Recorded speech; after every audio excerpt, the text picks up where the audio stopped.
Hey Algorand, welcome to my channel solum.algo, where I teach you everything there is to know about Algorand. Today we're going to do something a little bit different. I've done a number of tutorial videos for you guys showing you different DeFi applications, and I really appreciate everybody who's watched my videos. I'm new at this. I'm probably not very good yet, and maybe I'll get better someday, or maybe I won't. You'll have to suffer. Um, but I wanted to do a video just where I introduce myself so you guys know who I am and kind of what I've been doing in crypto for the last several years and how I got here, why I chose Algorand, um, why I continue to use Algorand every day, and why it's really my main chain.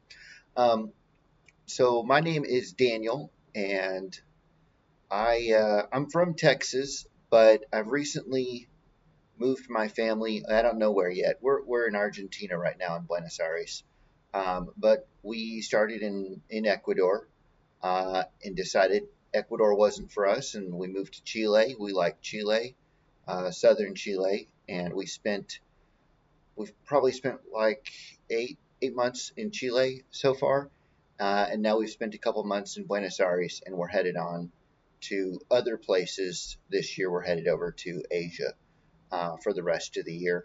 But really, we're looking for a new place in the world outside of the United States, and a lot of that has to do with the last 5 years of my life and learning about Bitcoin and cryptocurrencies, how to be your own bank, how to move money in a permissionless way. I would say that years ago, I didn't even realize that there was permissioned transactions and permissionless transactions and what the difference was. I just assumed that to move money you used banking.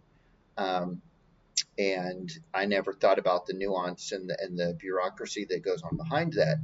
Uh, and the way I got into cryptocurrency was really with a lot of resistance. I've always been a proponent of free markets, of capitalism, but very much on a high level.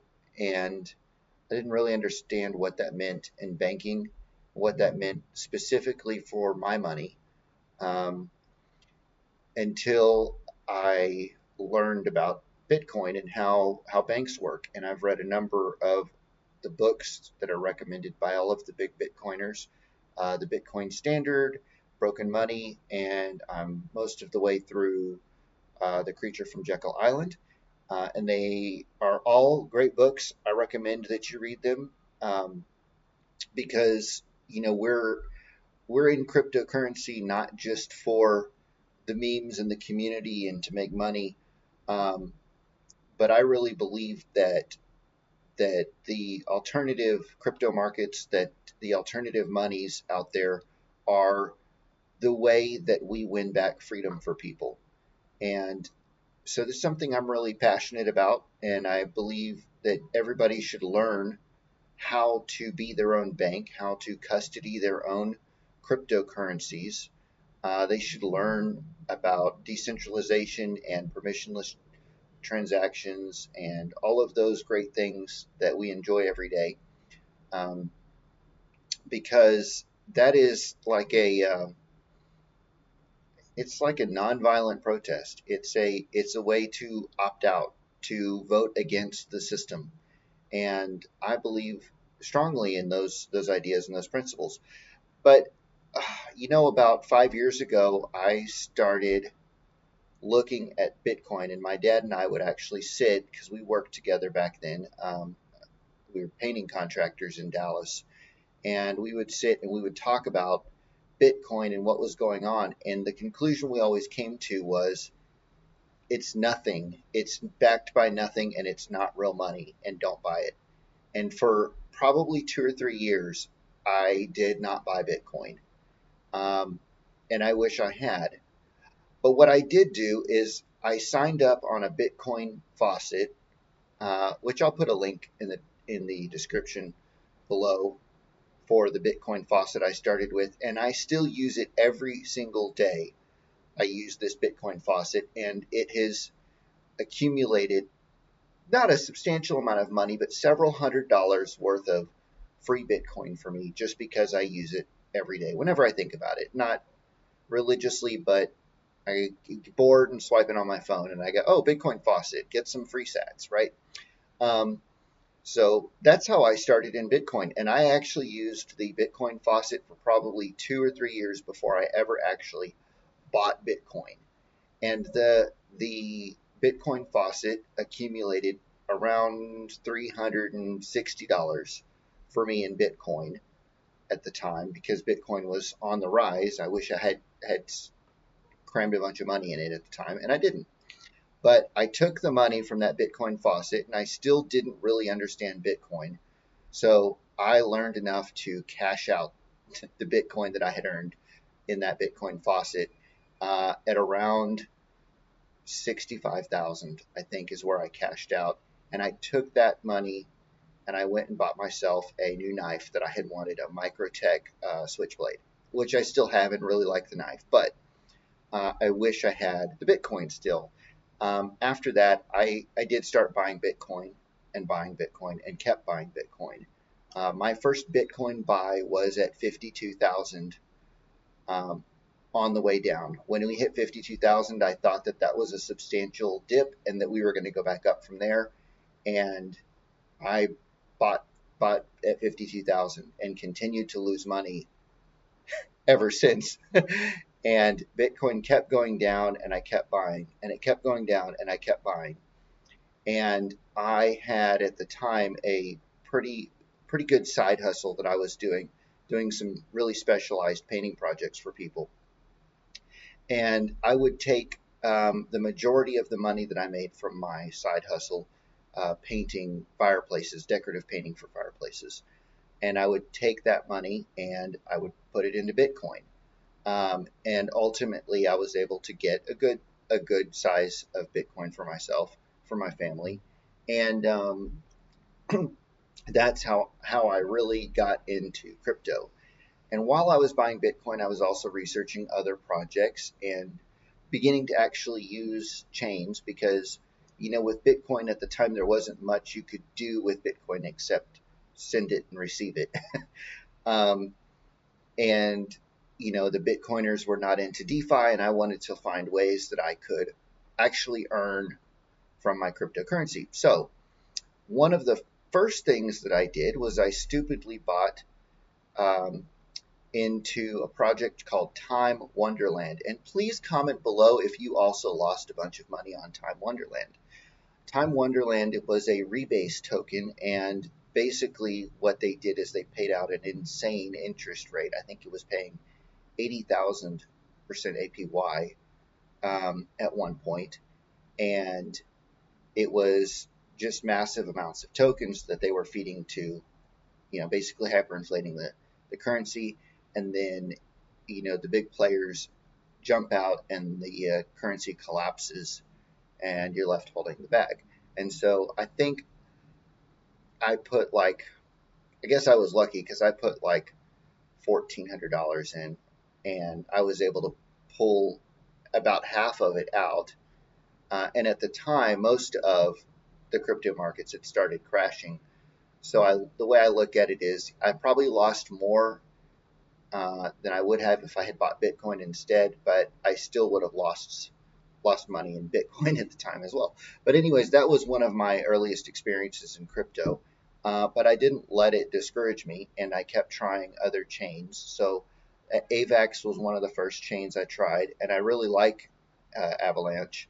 And I did a video on Token Wars, which was a cross-chain project between AVAX and Algorand. I also looked at ETH and used some ETH dApps and owned some ETH. I looked at Polygon. I've looked at Solana extensively, um, and I've held other coins as well, Stellar and different projects.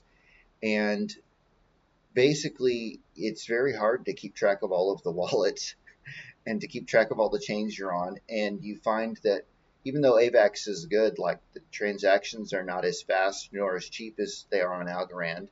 Um, Polygon's good, but it's the same thing. ETH is way too expensive, especially when you're a small guy starting up. and you're paying, even $20 for a transaction, you can't do much transacting there. You just hold on for dear life, which is fine if you want to ride the ETH train up. Um, but that's where I got started, and basically I just used the other chains, some of the big ones at the time. I used them, and I used Algorand eventually, and I read about Silvio Macaulay and watched videos by Silvio, and I said this chain is a step above everybody else, and it's really just a pleasure to use. And the real comparison I have is Solana. Like, I've used Solana as probably the second heaviest chain I've used. Um, and that is really just because I also bought a helium miner.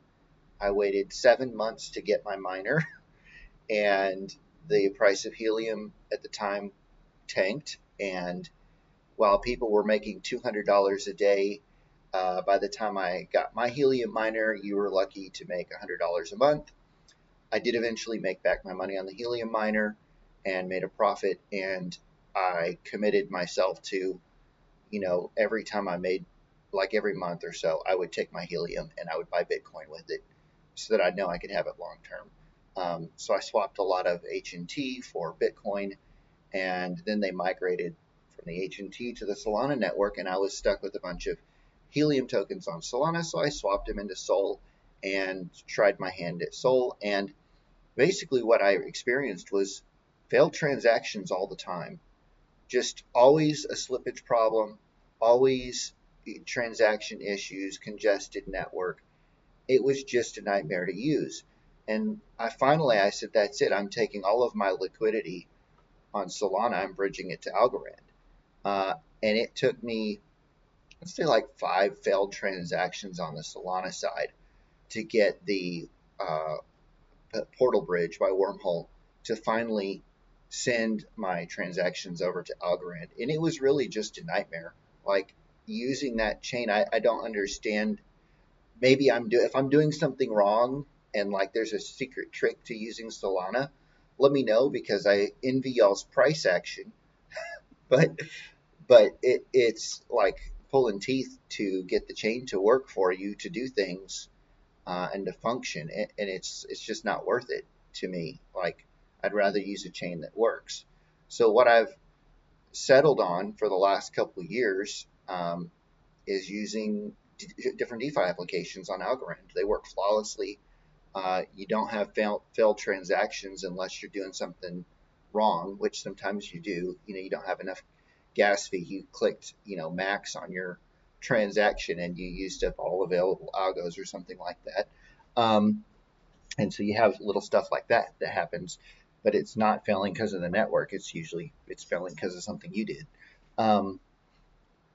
But I use PactFi, I use TinyMan, I use Humble, I use CompX, I use Volksfinance. I haven't used Algorand yet. I want to try them out, but I just use all the DeFi applications.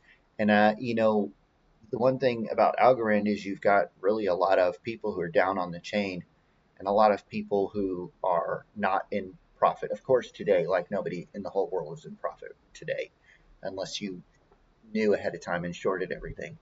But yesterday was rough.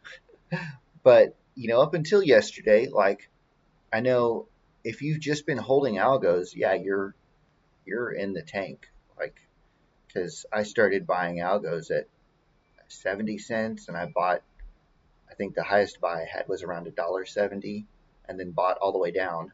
But the other thing I did is I learned how to use um, uh, AlgoFi back in the day, but all the DeFi applications.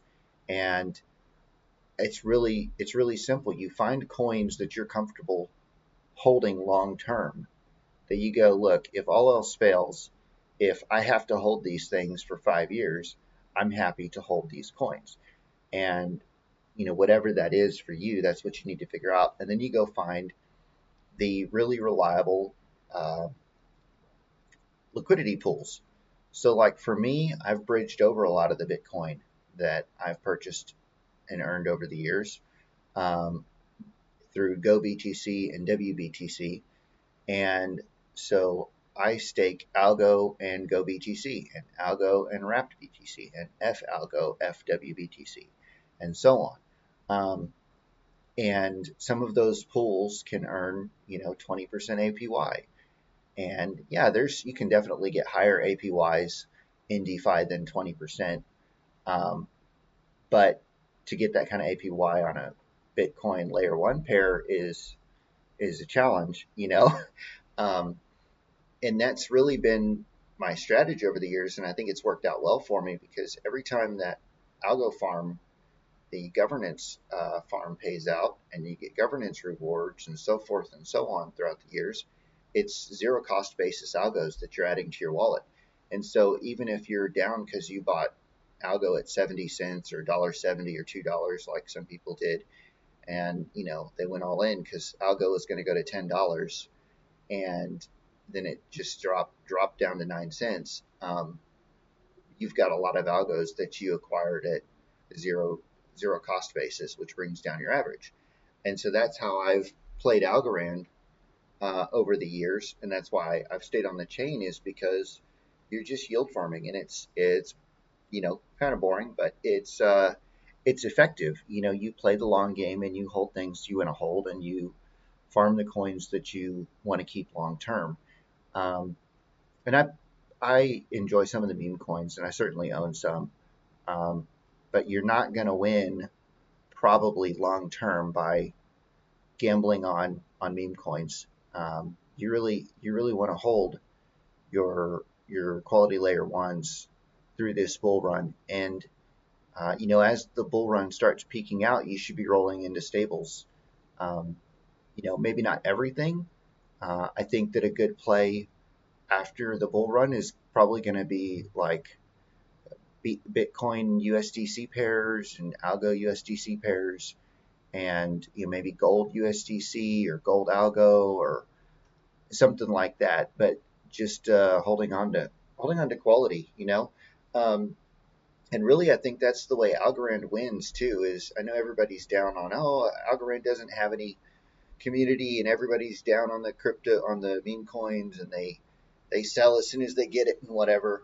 And it's probably true, but I also look at that and I go, maybe the Algorand people are smarter than everybody else, because you always hear about the people that got made a bunch of money on Solana meme coins or something, but most of the people playing Solana meme coins lose money. Like if one guy makes a fortune, everybody else lost their shirts. Like that's how meme coins work. And um, the fact that people in Algorand get an airdrop and sell it immediately, it may just say that they know where value is, you know, and they know what's real, and that's really something that you should be looking for in a project. Is like, do they make a profit? And what is that profit? Or is there a clear path to profitability? Um, I have a business degree. That's where I started, a marketing degree, and like that's something you should always be looking for in any business model, and that goes for crypto as well. If it's an NFT project, like what's their long term profitability um, strategy? And if they don't have one, or it doesn't make sense, yeah, then you're probably smart to dump it, and everybody may trash you for that because whatever, you're not with the community or whatever. But in the end, like, you have a family or yourself, somebody to look after, and you worked hard for your money, and you know you don't have it to throw away.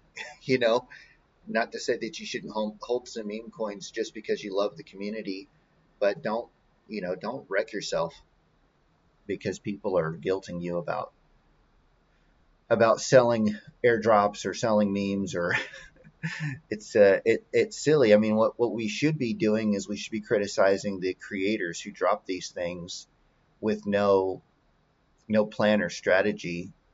Like, I mean, if they're clear about it and they're like, guys, this is a community coin, like, don't expect anything of it, like it's just for fun. Okay, well, then that is what it is, right? Uh,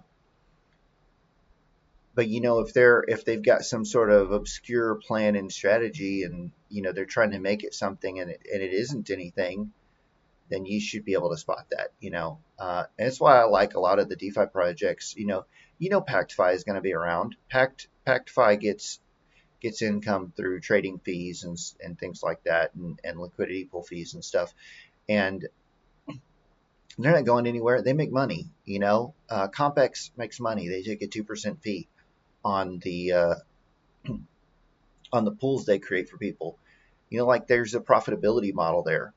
Um, and that's really what you're looking for. Like those are the projects that you want to support because you know that they have a future. They're going to stick around. Like no creator is going to stick around if there's not a profit motive long term for them. If they sell out their project and everybody's sitting around going, well, what's next? Like, it's the end. Like, and you see it over and over. And now I've been in Algorand for 3 years now, and that's what I've seen over and over, project after project. I mean, the NFT space is really sad, but that doesn't mean that you shouldn't hold some NFT art that you really like. I do, you know, and I'm not opposed to that, but like you should know why you're holding something, and I think a lot of people don't, and it's really got the Algorand space pretty down on each other, and it's not good.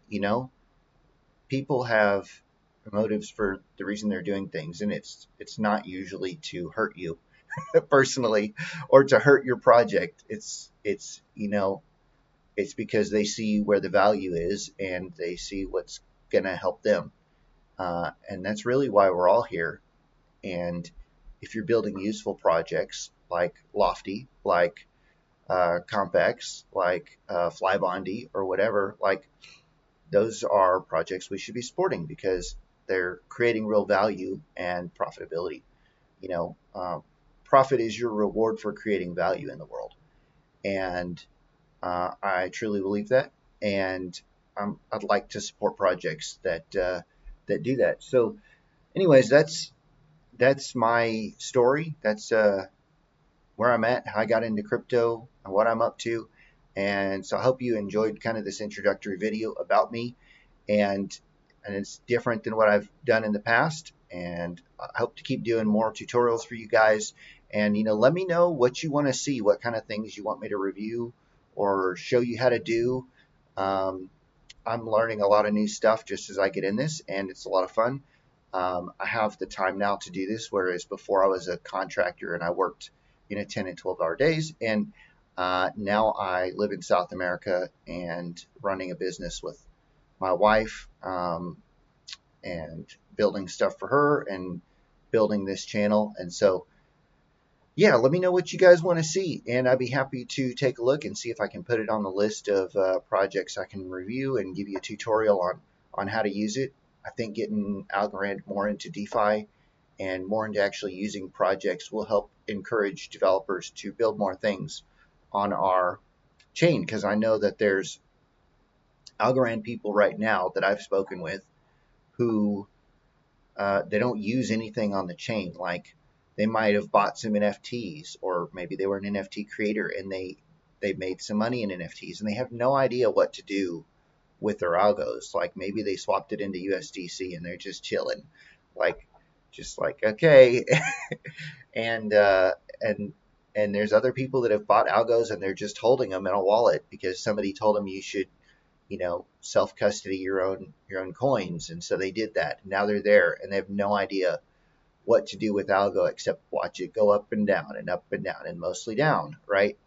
um, so maybe if I can do some teaching and some tutorials, maybe we'll get more people that have liquidity that's just been sitting around, and they can put it in these projects, and we can really see Algorand take off just by mobilizing the people who are already here, who post on X and engage with meme projects and NFT space and stuff, and really have no idea what to do with their liquidity. So, anyways, that's all I got for you guys today. Comment if you liked the video. Tell me if you lost money on Time Wonderland back in the day, or Snowbank, or any other rebase tokens from Avalanche. I'd be interested in hearing from somebody else that went through the same garbage I went through. And yeah, y'all have a good day, and I'll see you in the next video. Take care. Bye.